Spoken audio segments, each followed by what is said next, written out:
Muy buenas tardes, señoras y señores. Bienvenidos al atardecer de este miércoles, día 14 de mayo de 2025. Empezaré por contarles lo último. Y lo último es que José Luis Ábalos ha admitido que él ha sido el autor de la filtración, al menos de parte de los WhatsApps que está publicando desde hace 4 días el diario El Mundo. En concreto, en unas declaraciones a La Sexta, ha dicho que él efectivamente los que hacen referencia al año 2023, es decir, los más recientes, se los filtró, leo textualmente, a una persona de su confianza que tiene que ver con el ámbito de la defensa y que no es Koldo García. Insisto, esto es lo que ha reconocido en una conversación que todavía no se ha difundido, por eso no podemos escuchar las palabras del propio Ábalos a La Sexta. Y en esas mismas declaraciones, según el adelanto que La Sexta ha hecho, y por eso lo podemos reproducir, Ábalos califica esos mensajes como una chorrada, frase textual, que lo único que demuestran, dice él, es la confianza que tenía con el presidente del gobierno. Y luego repite algo que ya había dicho ayer en unas declaraciones también muy breves al diario El Independiente, y es que todo el mundo se reía con las informaciones que afectaban a su intimidad y ahora se escandalizan ante estas nuevas filtraciones que, vuelvo a repetir, él califica como una chorrada. Afirma sentirse saturado, dolido e incómodo y dice que está viviendo una pesadilla. Hay algunas frases también muy claras, muy gráficas y muy expresivas. También abro comillas. Soy el mono de feria, la pelota a la que todos pegan. He aguantado muchas mentiras sobre el parador de Teruel, ahora de Sigüenza, sobre el catálogo. ¿Y me han pillado con el carrito del helado?, se pregunta. ¿Qué tienen? Como no encuentran nada, tienen que seguir escarbando, recrimina. Entonces, lo que dice, insisto, es una versión parcial. Lo más importante, lo más destacado, es que reconoce que efectivamente él filtró parte de los mensajes que está publicando el diario El Mundo, los de 2023. También dice que tiene el convencimiento, aunque hasta donde yo sé no la prueba, de que la UCO accedió a los discos duros que guardaba Koldo García antes de que el Tribunal Supremo tuviera el suplicatorio del Congreso y pudiera actuar contra él. Esto es lo que les puedo contar. ¿Por qué es muy interesante que él reconozca al menos que ha sido el filtrador de parte de los WhatsApps? Porque este es el gran argumento que están utilizando los miembros del gobierno y también los socios del gobierno, que hay que llegar al fondo de la cuestión, saber quién es el que lo ha filtrado, que es intolerable que conversaciones privadas se filtren. Claro, si las filtra uno de los actores de esa conversación privada, pues deja de ser privada. Y ya aquí no hay ningún tipo de carácter delictivo, hasta donde me alcanza mi, tampoco especialmente cualificado conocimiento jurídico. Esto es lo último y naturalmente hay que contarlo junto con la última entrega del diario El Mundo, que era aparentemente muy llamativa porque en esa última entrega, en los WhatsApps que se cruzaron Ábalos y Sánchez, se habla del rescate de Air Europa, que es uno de los asuntos que están siendo objeto de investigación judicial.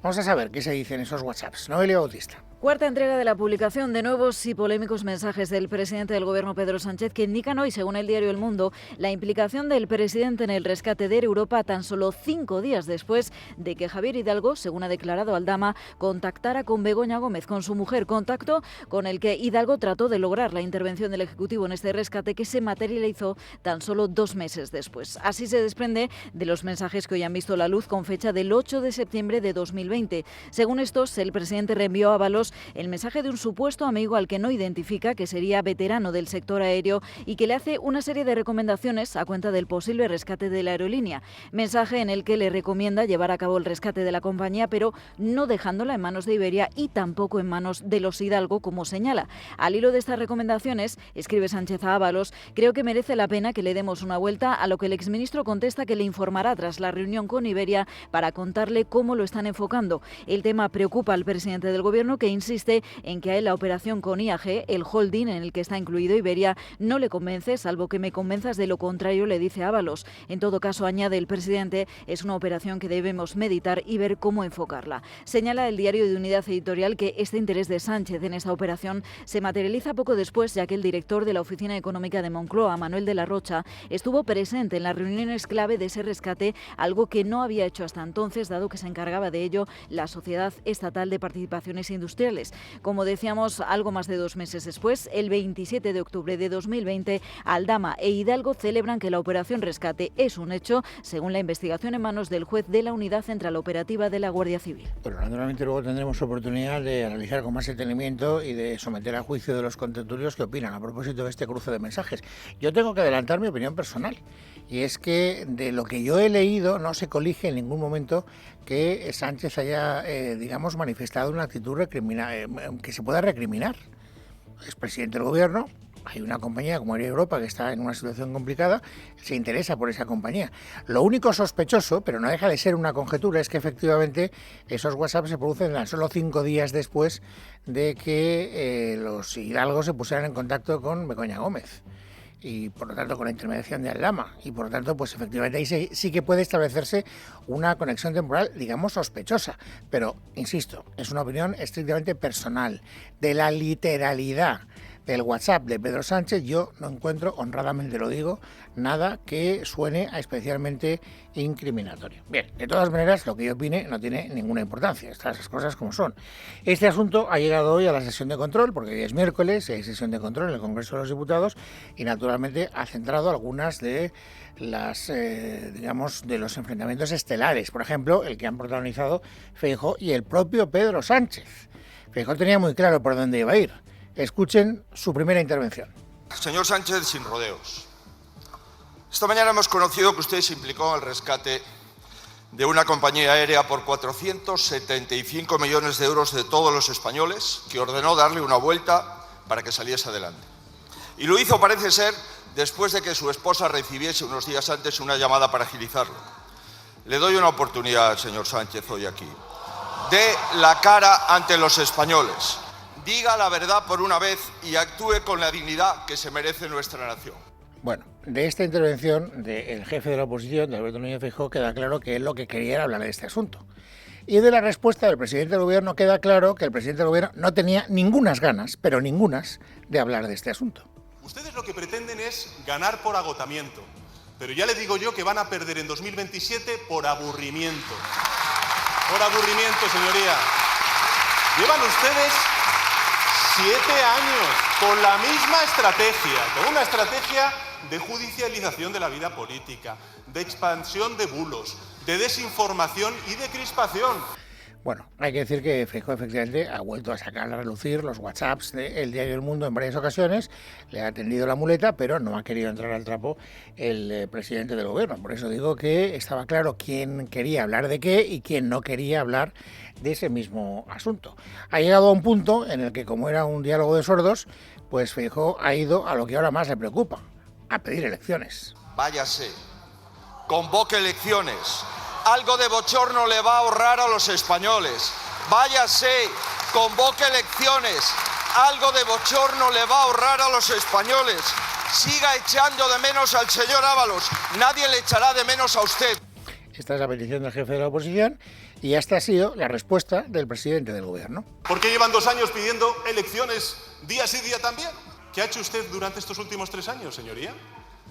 ¿Con qué se presentó en el año 2023? Yo se lo digo, con la nada absoluta, que es con lo que se va a presentar usted en el año 2027. Porque por muchas piezas que cambien en este Congreso del Partido Popular, no van a cambiar la pieza que no funciona, la pieza averiada que es usted, señor Feijóo. Bueno, como ven ustedes, entrar al fondo de la cuestión, para nada, pero para nada. Ni él ni los otros miembros del gobierno que han sido interpelados por otros muchos portavoces de la oposición, porque esto de los mensajes de WhatsApp del diario El Mundo no solo ha estado presente en el rifirrafe parlamentario entre el jefe de la oposición y el jefe del gobierno, ha estado presente en todos los lances parlamentarios hoy especialmente significativos.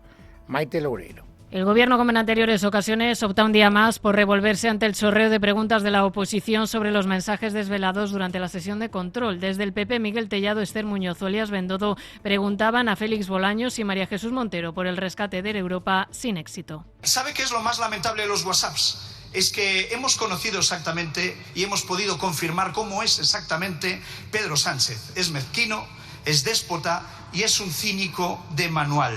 Y hemos confirmado a través de los WhatsApps lo que ya sabíamos. Está al frente de esa trama criminal. Nosotros estamos en la mayor transformación de la justicia en décadas. Y ustedes están en la casquería, en la nadería, en revolcarse en el barro. Usted está tranquila, claro, porque como usted formaba parte del equipo, pues usted no se va a encontrar mensajes probablemente en el que nadie le llame pájaro o periquita. Claro, yo entiendo que usted esté tranquila, pero señora vicepresidenta, esto no ha hecho más que empezar. La pregunta no es cuándo van a caer ustedes, que son objeto de esa cacería. Ustedes son la casquería.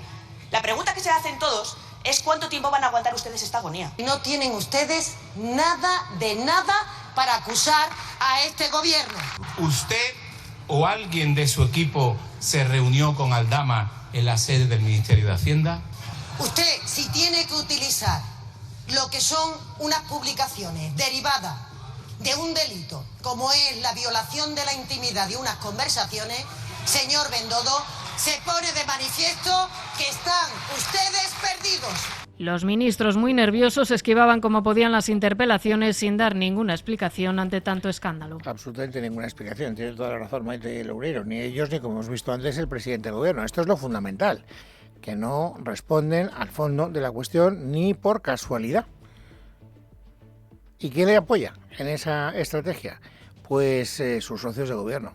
Es decir, es verdad, bueno, todos menos uno, porque Podemos ahora veremos que marca hasta cierto punto una excepción, pero los demás, sobre todo Sumar, por supuesto, y también Esquerra Republicana de Cataluña, cierran filas con el gobierno, con un argumento que a mí me parece que después de lo que hemos conocido hoy, lo que les contaba al principio del programa, el reconocimiento por parte de Ábalos de que él ha filtrado al menos parte de esos WhatsApps, cae bastante en lo obsoleto. Juzguen ustedes. Leticia Barquín. Nuevamente en Sumar han salido al rescate de Pedro Sánchez. Mantienen el discurso socialista y desvían la atención hacia las filtraciones, centrando sus críticas en quién está detrás de ellas. Incluso ironizan con supuestas conversaciones entre dirigentes del Partido Popular, la vicepresidenta segunda Yolanda Díaz y el ministro de Cultura Ernest Urtasun. Quiero afirmar algo que es muy grave en democracia, y es que las conversaciones privadas no deben de ser comentadas. Imagínese usted si se publicaran los mensajes de un móvil de cualquier miembro del Partido Popular y estuviéramos una semana comentando esas conversaciones privadas. Y lo que hay que hacer es que se investigue a fondo quién lo ha filtrado y por qué. Pero el socio minoritario del gobierno no ha sido el único en defender a Pedro Sánchez. Gabriel Rufián ha optado por tender la mano al gobierno en un gesto de auxilio, señalando al Partido Popular. A mí me encantaría saber los WhatsApps entre, yo qué sé, Cayetana Álvarez de Toledo y Casado, entre Ayuso y Fran de la Jungla. No, pero más serio, entre Feijóo y Mazón, sobre todo cuando el segundo estaba en el Ventorro. Declinan valorar el contenido de los mensajes, pese a que estos últimos señalen a Pedro Sánchez como la persona que inició la operación de rescate de Air Europa, días después de que Javier Hidalgo llamara a su mujer Begoña Gómez. Fíjense que el gran argumento es, esta es una filtración intolerable, lo que hay que hacer es buscar por tierra, mar y aire al autor de esa filtración.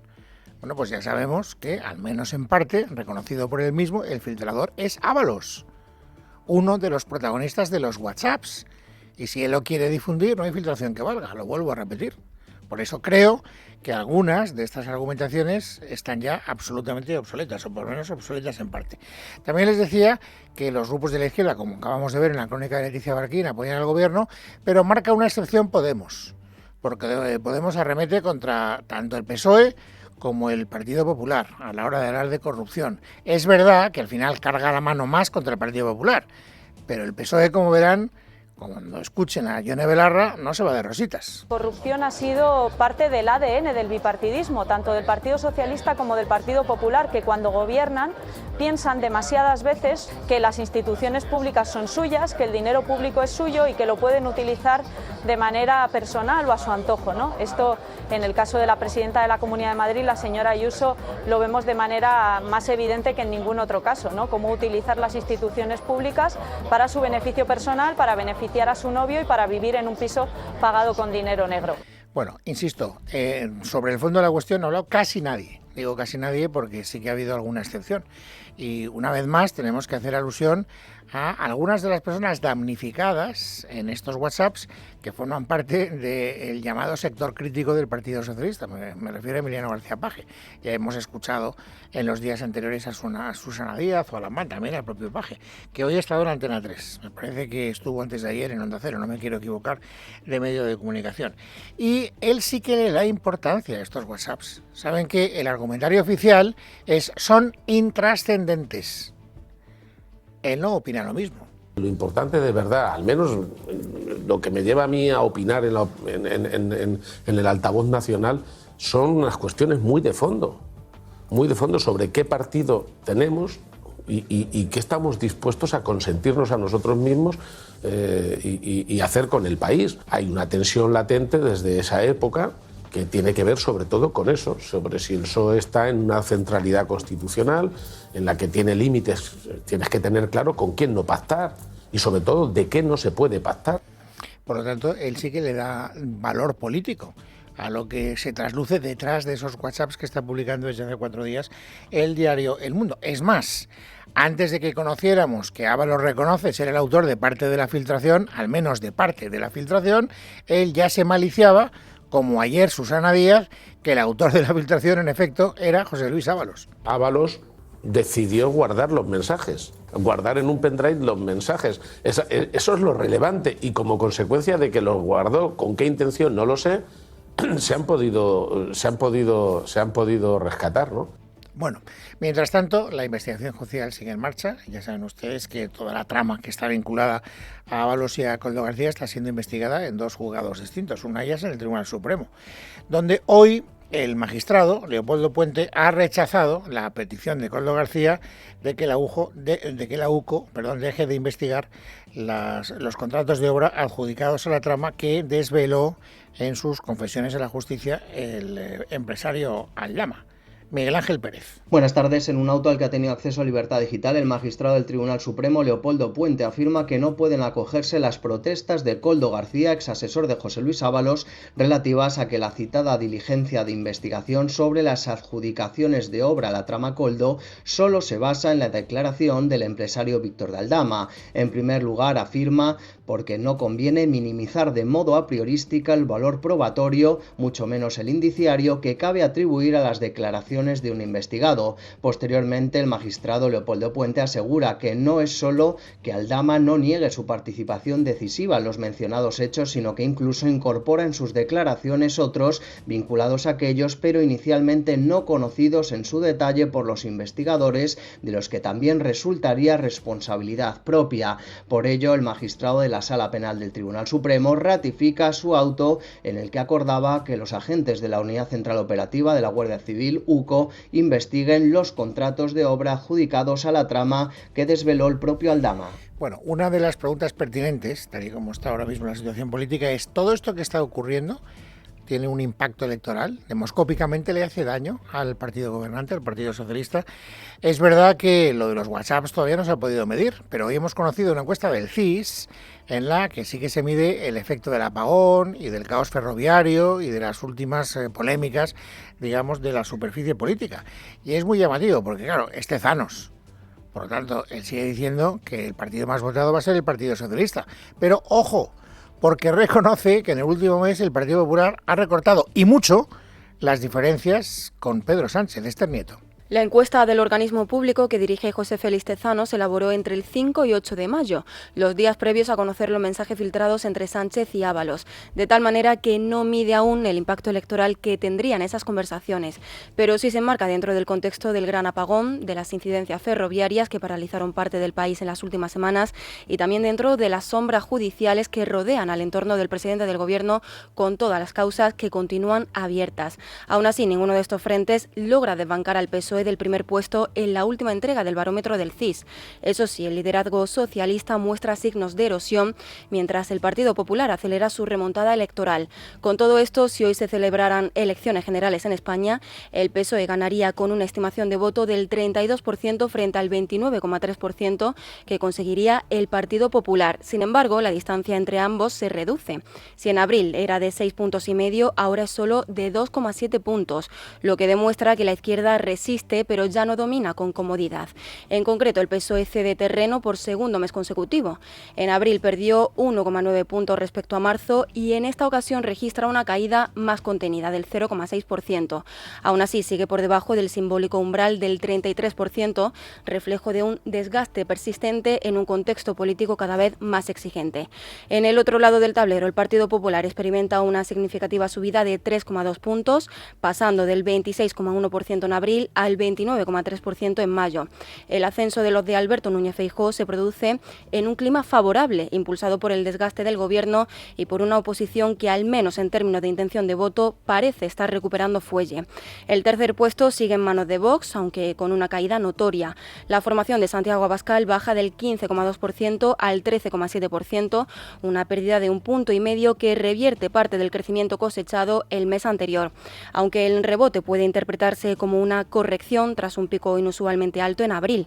Sumar, por su parte, la plataforma de Yolanda Díaz continúa sin despegar.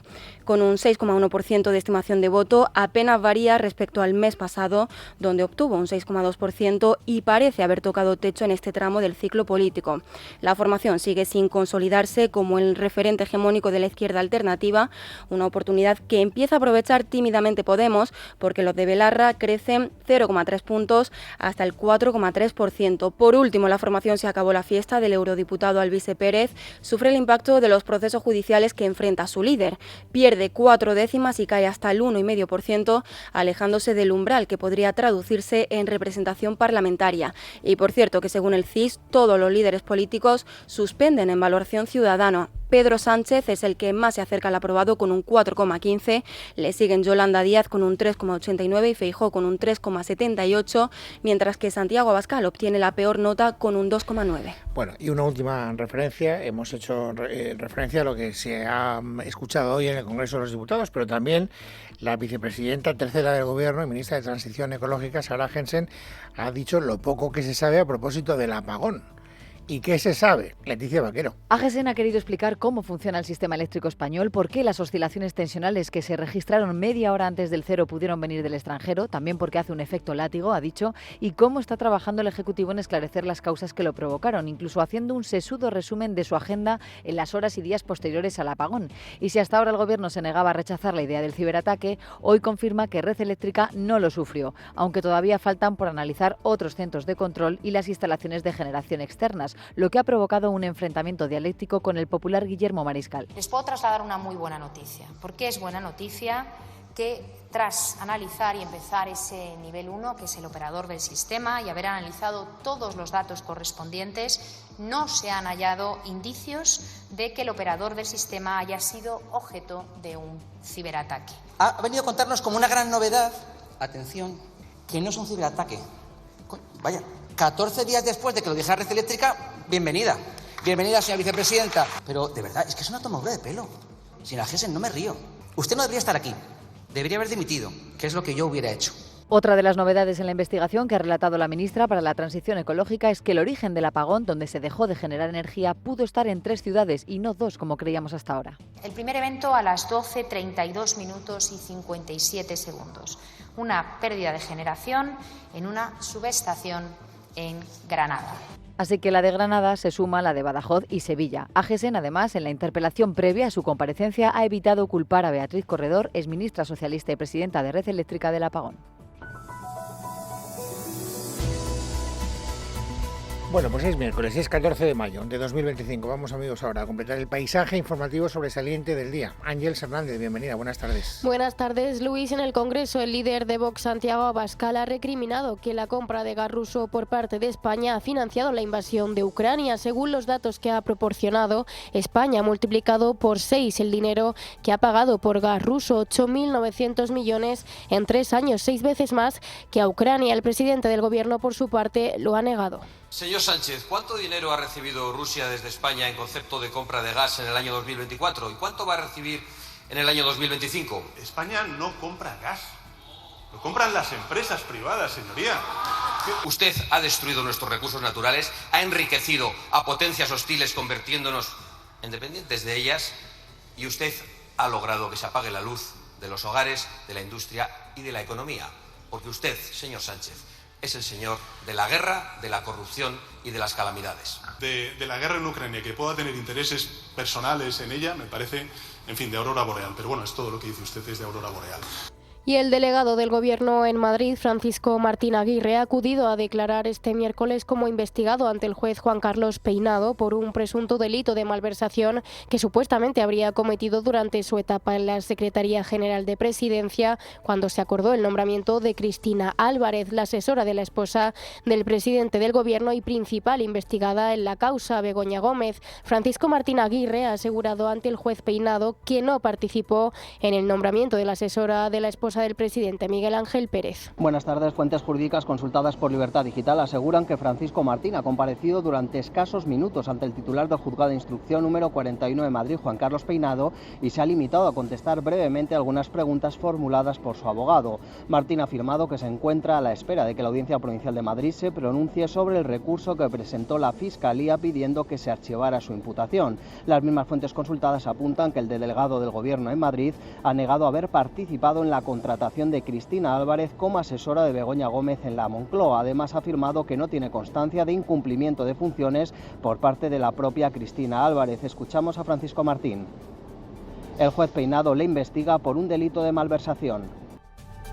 Además, el alcalde ha decidido no invitar al delegado del Gobierno a San Isidro. A su juicio, sobran quienes no respetan, insultan y descalifican. Por otra parte, José Luis Martínez Almeida ha acusado al Gobierno central y a AENA de pretender echar a la calle sin más consideraciones a las más de 500 personas que ahora mismo se encuentran en la T4 del aeropuerto. Almeida pide la colaboración de los ministerios para hacer frente a la problemática. Porque sin los ministerios tampoco hay solución y no se ha personado nadie de los ministerios que tienen responsabilidad sobre el aeropuerto de Barajas y sobre las personas que están en el aeropuerto de Barajas. Dos cosas pedimos de verdad: un estudio individualizado y nos han presentado una encuesta. Y en segundo lugar, que representantes de los ministerios estuvieran en esa mesa y no han ido nunca.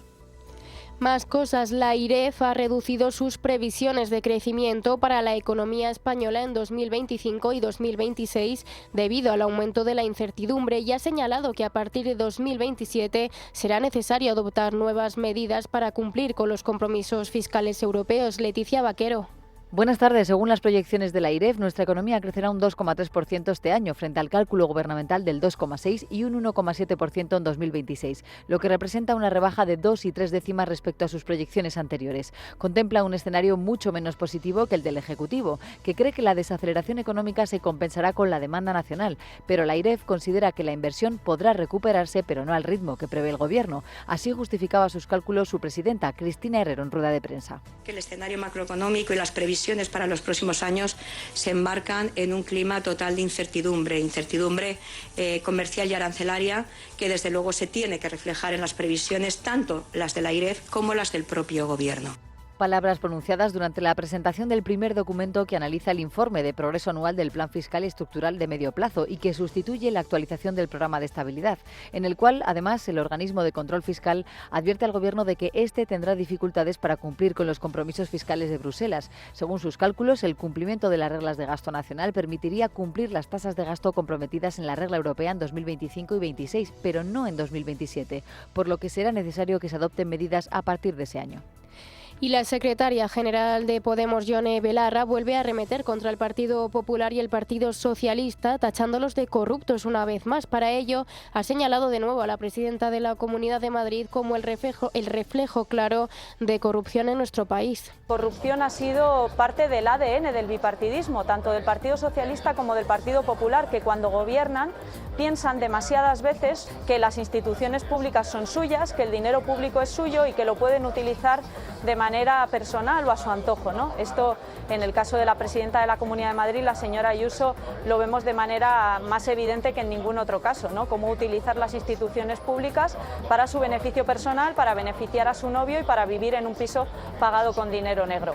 Fuera de nuestras fronteras, el Tribunal General de la Unión Europea ha anulado la decisión de la Comisión Europea de negar el acceso a los mensajes de texto intercambiados entre Ursula von der Leyen y el CEO de Pfizer durante las negociaciones para la adquisición de vacunas contra la COVID-19.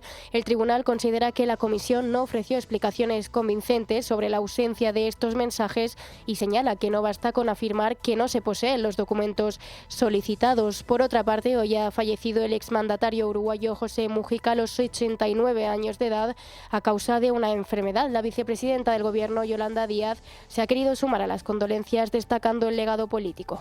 Pepe Mujica nos enseñó que hay que hacer política desde los afectos, desde el amor, y que no vale de nada que cambiemos las cosas si después tenemos comportamientos que no van de la mano de lo que estamos defendiendo. Y en cuanto a cultura, el escritor español Eduardo Mendoza ha sido galardonado con el Premio Princesa de Asturias de las Letras 2025, según ha hecho público hoy el jurado encargado de su concesión. Novelista, dramaturgo, traductor y lingüista, se licenció en Derecho en 1965. Traducido a varios idiomas, la obra de Eduardo Mendoza, generalmente ambientada en Barcelona y que se inició con la publicación de La verdad sobre el caso Savolta en 1975, es la primera novela que, según muchos usuarios, está considerada como la de la transición española. En Casa de Herrero, con Luis Herrero, Es Radio.